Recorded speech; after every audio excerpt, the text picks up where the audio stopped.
অনেক জেনে কি লাভ? যাকে জানলে সব জানা হয় তাকে জানাই ভালো। কারণ বেদ বেদান্ত যেসব বাক্যগুলি প্রয়োগ করেছেন, মহাজন কলম্বিতে গিয়ে বলছেন, বেদ জানলে যা না হলো, আমার গৌরকে জানলে তা হলো। নিতাই গৌরকে মানন্দে হলো। যদি বেদের সারাংশ যদি জানতে হয়, বেদ বেদান্ত মুনি ঋষিদের বাণী, সে মা অনেক শ্লোক, অনেক সংস্কৃত, অনেক সাহিত্য চর্চিত আছে, বর্ণিত আছে।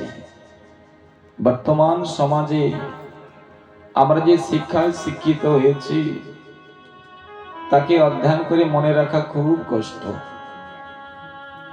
আর সেই পথে চলাও খুব কষ্ট।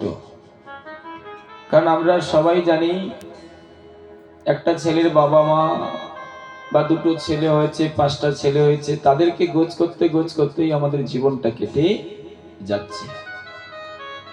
তবু আমার মনে হয় না কেউ গোছ করতে পেরেছে। কে? নিতাই গৌর প্রেমানন্দে হরি বল। আমরা প্রতিনিয়ত প্রতিদিন গচ্ছিত করছি। নিজেরাই ভেবে দেখেন গোছ কি হয়েছে?